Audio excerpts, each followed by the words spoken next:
everyone. Thank you for attending today. We wanted to just provide the opportunity because of our compressed timeline due to the timeline for this report to make myself available as a representative of the Equitable Development Initiative to answer any questions and sort of talk about the background and nexus for this project. This project actually stems out of the project is a reporting project that was mandated by the city council, and the project actually stems from something in our Equitable Development Implementation Plan that's on our website that calls for a monitoring program for the initiative. Prior to my joining EDI last year in November, that monitoring program really hadn't been fully fleshed out. And that is in part because we only had a small number of projects that had completed. And so there was not a ton of clarity on exactly what we should be monitoring for. Though through this effort, we will start to identify that. And so the city council locked in on that. And they also locked in on the fact that our program had a large backlog of unexpended dollars that we call carry forward money. We ask each year to carry it forward from the prior year budget into the future year budget.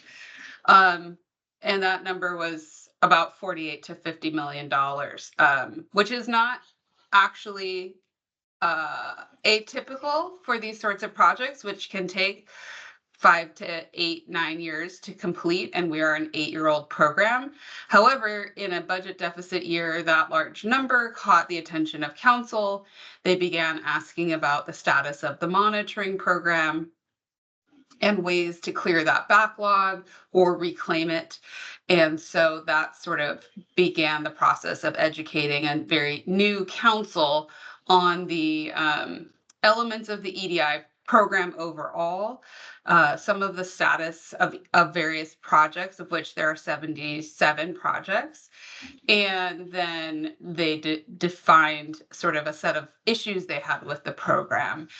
One being that we don't have a fully fleshed out monitoring program, and two, that they didn't feel that the 8 years or longer that some of these projects take was justified. And we provided a lot of information about the fact that it was, and it's quite a standard period of time. However, that led to this ask for a status report on all of the projects in the program, as well as identifying some programmatic key themes, looking for process improvements and things of that nature. We are operating at about 50% capacity in EDI. And so for that reason, and because we do want this large scale effort to actually serve a broader programmatic function, we elected to look towards developing this report by the September 24th deadline.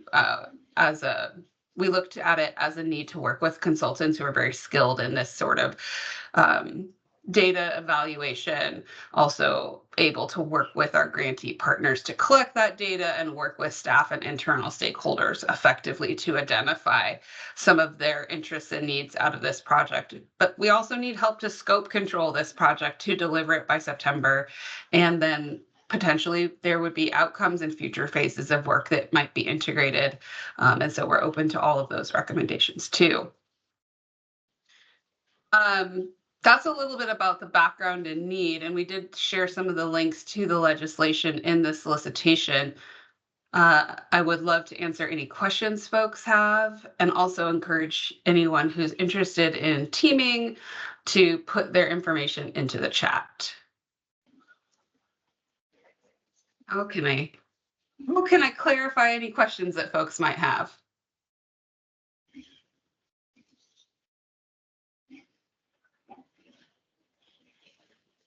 I have a question. I'm assuming like this isn't going to be shocking news to those who are being funded. Obviously, it was kind of big in the news. Have folks been prepped? Are they like currently like getting ready to like send through or share some of the materials that are being asked to this? That's a great question. Yes and no. During the public comment period hundreds of folks from the community came forward and talked about the advocacy effort to stand up EDI, the capacity constraints within our community organizations that are in partnership with EDI.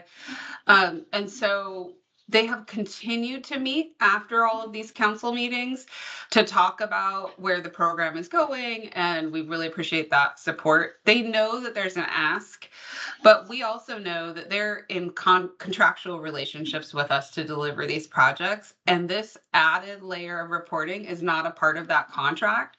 We made it very clear to council we cannot require people to participate because we don't have that built into their contract.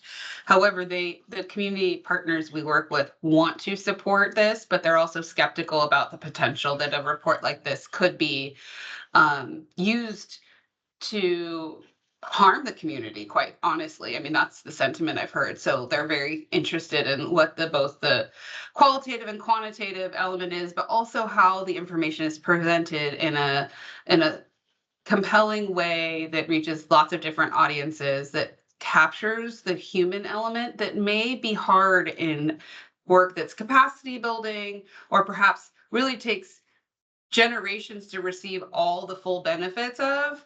How do we actually capture what it is doing today and what the potential future value is? And that's something that's been brought up a lot by the community. We have a small but mighty team. We're going to be adding capacity to that team. We have very supportive leadership for this project, and the community partners are very much mobilized right now. So we feel the support, but we do hear them saying, make this easy for us to support you with, because this is an obligation you're under, but if we can't support you, you can't meet it, and that comes back to harm us because the funding becomes less certain.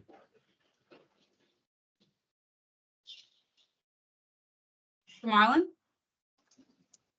Yes, thank you so much, Jenna. I do have a question. Hello, everybody. CEO of Hop Technology Solutions here. We're an 8-person data and machine learning firm with a focus on social impact and equity analysis. And so my question is, are there any stipulations behind working with these community groups if you've directly worked with them already in community on, other social impact and equity analysis, or, worked with these direct individuals that may be a byproduct of this funding as well? Are there any stipulations around that, or any conflicts of interest? So in general, the city solicitation document has a small provision that identifies conflict of interest. At this point, we don't feel that anyone has a conflict of interest when we read through that, because everything we've done has been public facing. And then also the requirements of this report and the solicitation are all in alignment with what council previously published. Our community organizations and our program in general are set up for community to connect and collaborate and share information. And so in that regard, there's nothing we have identified that positions anyone sort of over someone else or presents a clear conflict of interest given the nature of a community-centered program like this. Awesome, thank you. Yeah, absolutely.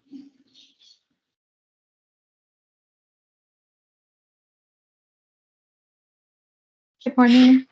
Good morning. Hi, this is Christina Magaña with Harder & Company. Good morning, everybody. I think one of the questions that I've been thinking about is, as you've said, the report needs to be produced pretty quickly. There isn't anything contractually from the funded partners around engaging in this, so we would need to do quite a bit of work in terms of them seeing the value, right, and making it feasible.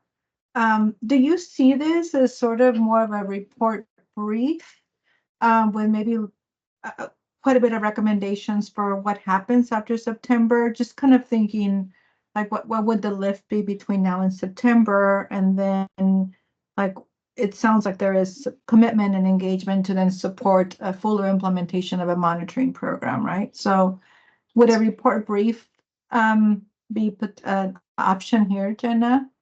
And by that, I mean something that's kind of more high level. And in our view, that might really help also mitigate the concern around harming community because there may not be time to really go deep and specific for each of the funded partners.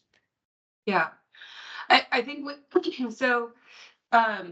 In the solicitation, pardon me, in the solicitation scope of work, the council put into ordinance the minimum requirement for the report. And we put that in, and I can add that also to the chat here. Just give me a second.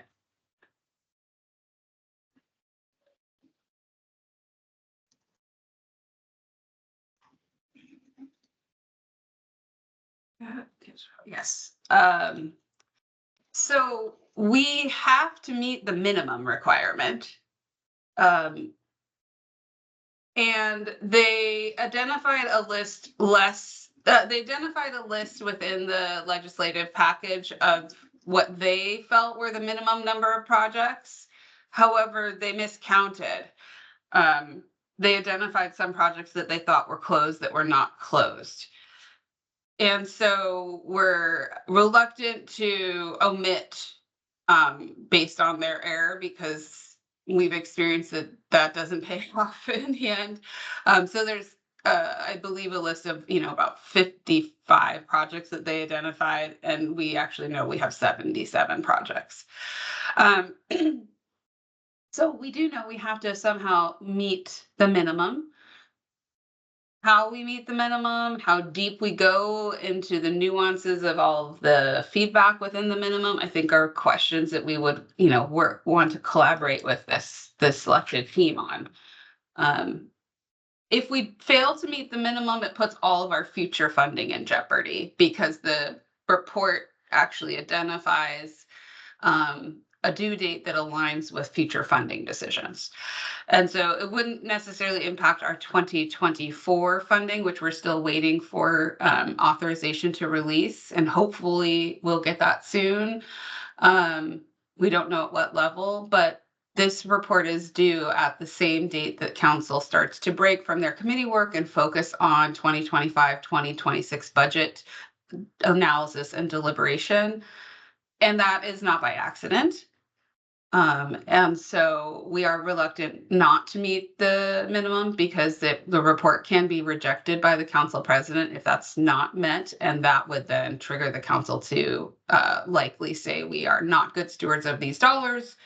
We are not able to meet reporting requirements, and therefore we shouldn't receive additional funding, or especially at the level we have in the past. Thank you, Jenna. Yeah, thanks. That was a great question. Good question on 77 or 78. So one project is actually COVID relief money. It is counted in our overall funding. The 116. So let me clarify. We have 78 projects. One of them is actually a cluster of projects that is one-time COVID relief funding. And so actually within the EDI sphere, if we deduct that, we have 77 actual grantee projects. That COVID funding was just a one-time allocation. And then there's two numbers that you will see both in the media and materials that you might find online with EDI, which is 116 million of a total investment portfolio versus 120 million. We do have a subset of projects in dollars and project management that have been transferred to other departments. And so that $4 million delta is transferred projects.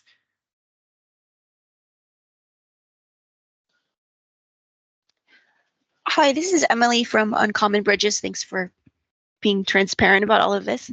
Yes, thanks, Emily. You mentioned storytelling in the RFP. I wondered if you had any more you could share about what that could look like that you think would really resonate with the audience, which is the council, I guess. Yeah, so one of our advisory board committees looks at the need to tell sort of EDI impact stories, but not only to tell what's great, but also where the organizations might have struggled that help us identify internal mechanisms to better support. So we know, for example, one of those areas is permitting. And so how can we use this sort of impact storytelling effort, whether that's through small grantee spotlight stories for different types of formats and channels, whether that's, we go to council, we will bring grantee organizations with us to talk about their development journey. But we have seen that that increasing our impact storytelling does help the council members connect with values and impact that we tell them about, but they don't actually internalize that until they hear it from the grantees themselves. And so we're looking at how can we bring in that element into a report. And it may be, work that we're internally doing, but we do recognize that there's a desire to use what we're learning here to inform how we tell stories, both for the desire to shape and evolve the program, but also to really highlight why projects take the amount of time they take, what the benefits of the flexibility of EDI funding might be for our grantee organizations, and also how they work to help us evolve and we work to help deliver their projects as they go through the journey of learning to be a community developer, and then also sort of realizing the vision that they came to EDI with and sought funding for. So we want, to bring in the human element and not just focus solely on data and numbers.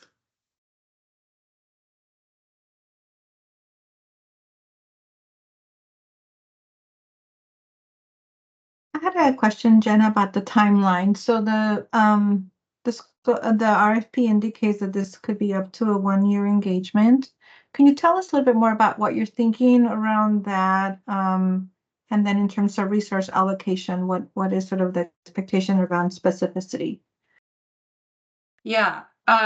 So we elected to put a longer timeline than the report because we recognize that the report really may just be the first step in a bigger process, and that to get the full value of the consultant's expertise, we would likely want to continue working longer term with this team on the what the report suggests. How do we actually turn that into our monitoring program?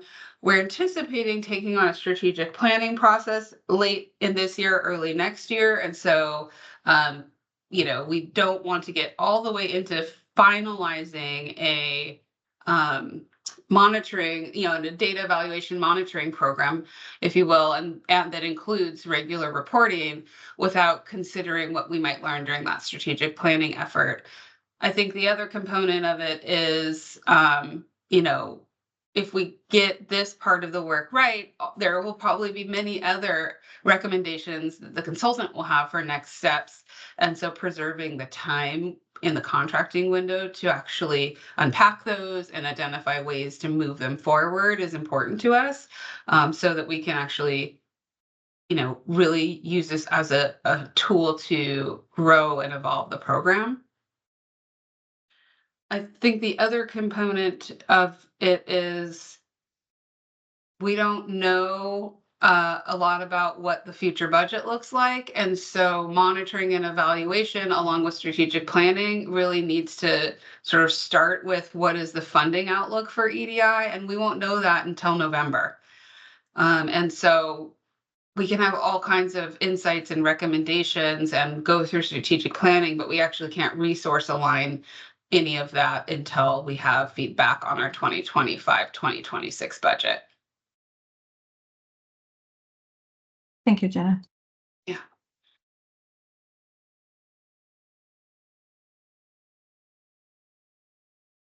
Any other questions coming up for folks?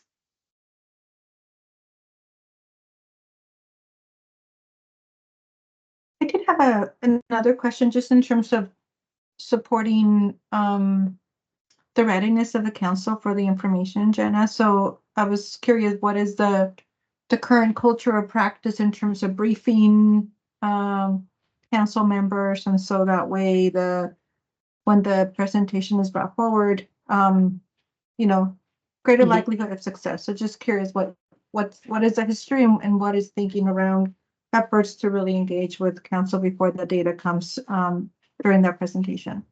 Yeah. So we haven't been formally asked to present the report, The council meets on September 18th, which is about a week before we need to complete this project.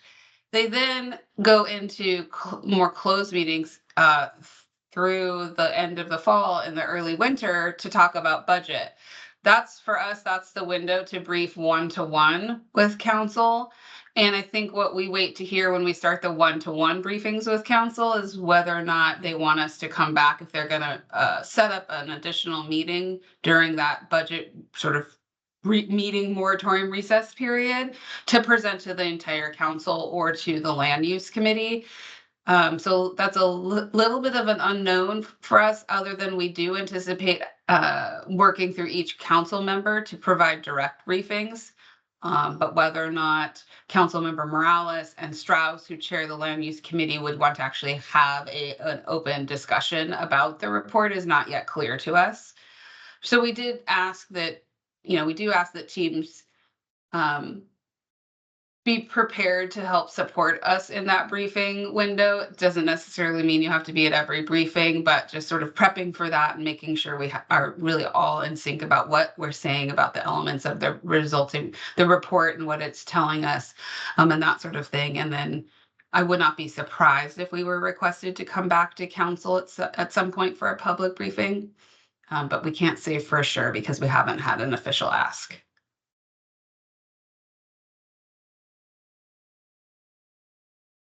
We also would likely be asked to brief someone in the mayor's office, since we are a mayoral reporting department as well.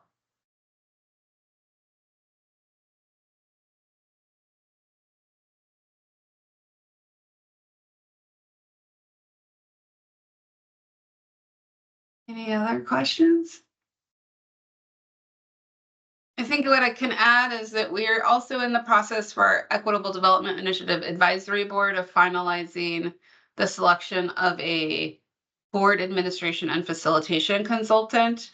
And we do anticipate that that consultant will have additional community engagement support to help us move this effort at the rate that we need to move it. And so we do have some added capacity through that agreement. And then, as we evaluate any incoming proposals and make selections, if we start to work with the prevailing team to look at, what internal stakeholders are asking to have done, and we identify any gaps, we do have a little bit of contingency that we're going to hold aside to add in any additional support that gets identified after we would sign an agreement with the prime team for this project. And so we are recognizing that we're sort of planning, doing all in one, scope controlling on all of that. And so we want to make sure that we're setting our partners up to have the resources that they need, at least within the extent of resources we have. So we're thinking about all of those things and recognizing it's a swift project with a aggressive, difficult timeline. And so we're looking for the best thought partners who can help everyone get to a consensus decision about what the scope of the project through September is, what might be tabled and be coming after September, and then any additional resources that we might need to layer in as the internal stakeholders start to clarify a few things.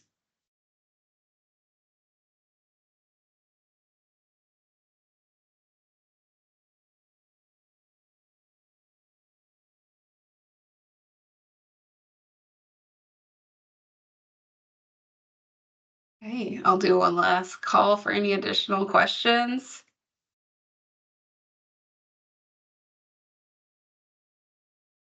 All right. I guess, sorry, one last question.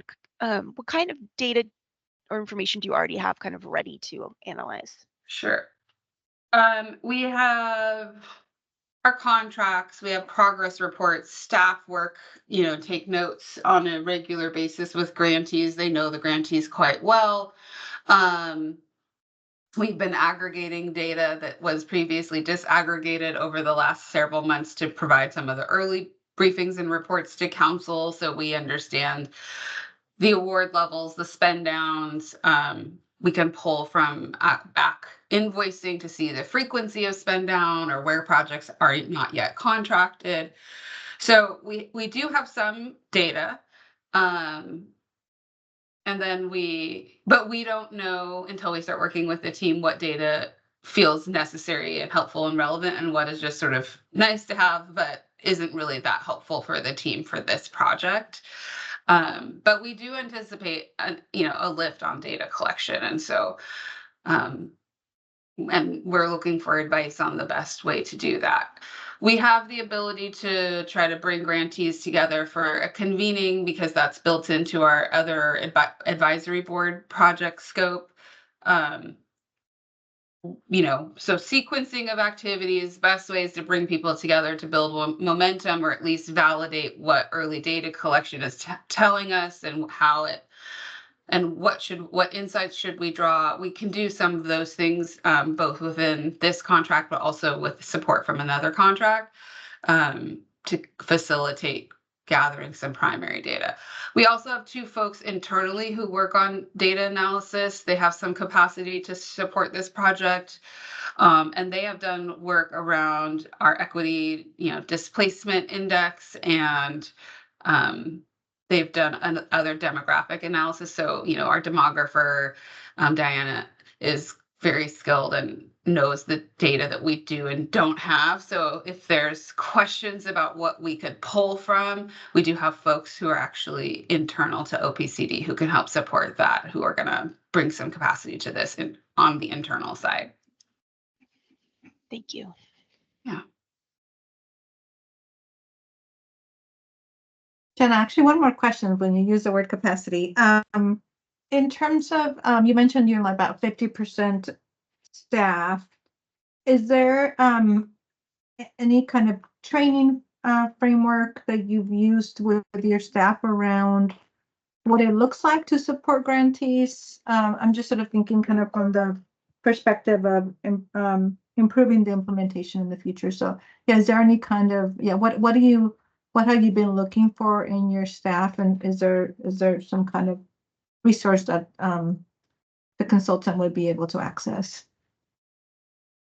We don't have a consistent sort of onboarding and training protocol for what it means to work with grantees. We have actually started talking about that. What is the standard way of managing each grantee project? So much of that over time, as staff have come in, has been left very loose, because every organization is so different. Some of them have a great amount of understanding and internal capacity in their capital funding side. They have enough to hire a lot of additional consultant support, and others are, one person. And so it's been difficult for us to figure out what is the right mix or what is the right sort of order and measure of managing projects and working in collaboration, because we try to let grantees envision and lead their own work, yet we want to check in with them and want to gather a certain amount of information. And so it's been really hodgepodge, to be totally transparent. And some of that has been really because the projects are so different. I came in and thought, we have to be able to standardize some of this. And I'll tell you that I was convinced of that before starting. And as we've worked through various grantee projects, because the organizations are so unique, that has been really difficult to do. Standardizing how we contract, standardizing how often we meet. The projects move at different paces. Their deliverables are all different. So it is difficult to have something consistent. We always tell folks it's a combination of capital project planning and delivery and social work, in a sense, because it is so client specific.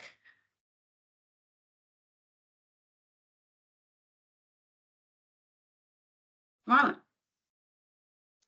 Yes, my apologies. I know that you were about to end the call, but my questions are more data specific. My background is data and machine learning engineering. And so I'm just curious if you can share a little bit just around the, sorry, I'm trying to get back to the screen here. Kind of lost my screen.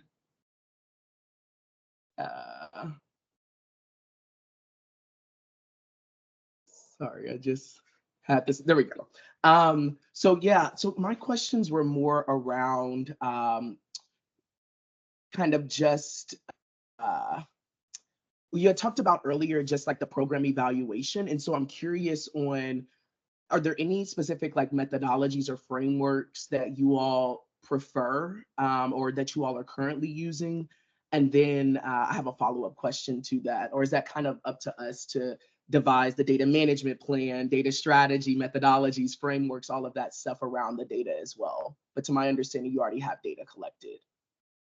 We do have some collected. We probably don't have everything that a consultant team would want. So I do think there's a component of it, of this, that is sort of what's the data, what's the framework we want to agree to, what's the schema for capturing, what's the data schema, how are we going to use it, what sort of cross tabulation does that facilitate? I think all of that is certainly something that we are looking for strategic advice on.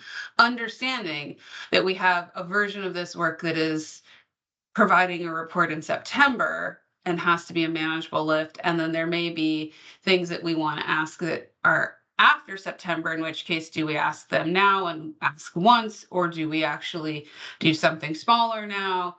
And maybe do a second round and a convening and other things in the future with grantee organizations to take deeper dives. We're open to all of those suggestions, but we do not have something in mind. We very much understand that this is a difficult lift on a short time frame and are looking for that strategic advice on what makes the most sense, what is most practical given the circumstances.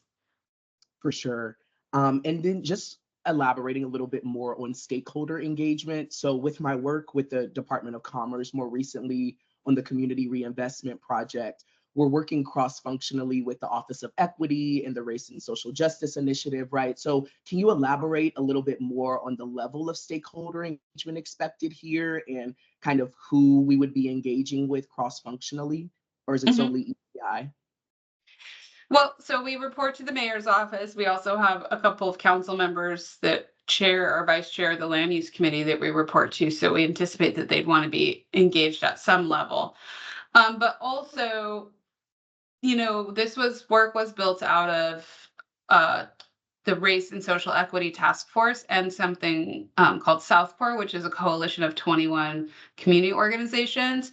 They're all interested. They all have varying levels of engagement with EDI over the years, from standing it up to helping make adjustments on a policy level, et cetera. We don't have a requirement to engage beyond working with the directly granted organizations. But I can certainly see that contextualizing or information that we pull in, or adding some of that community history, the qualitative elements might be a place to engage with other, the broader set of stakeholders. Internally, OPCD has a management team, and that team covers special initiatives like downtown activation, policy, legislative affairs, communications, but also community planning, which touches on our comprehensive plan that includes our anti-displacement framework. So primarily we're looking at, what did the council mandate that we do? How can the internal stakeholders in the Office of Planning and Community Development as a management team help facilitate making those decisions quickly?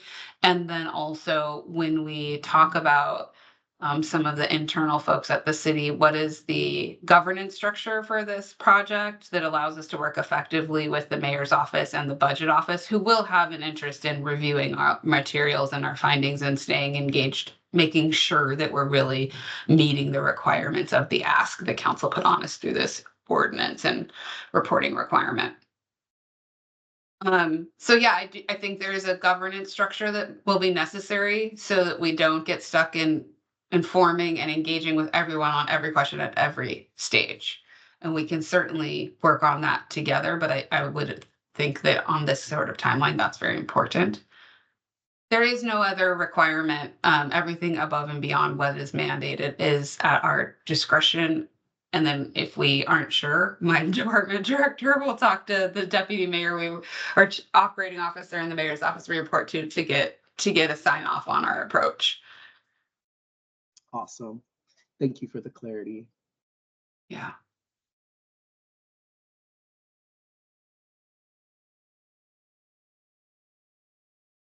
Anything else I can help with?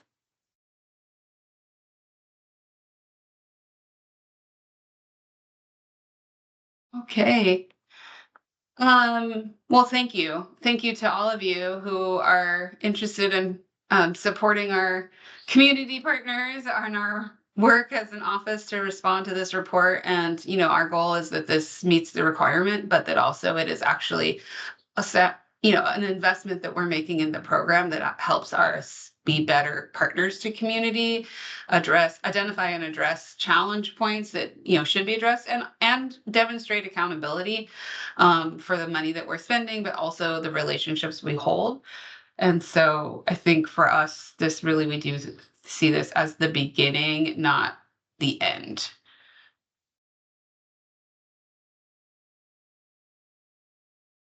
Thank you. Thanks everyone for coming today. Thank you. Have a great day. We appreciate you. Thank you. Bye. Take care. Bye-bye.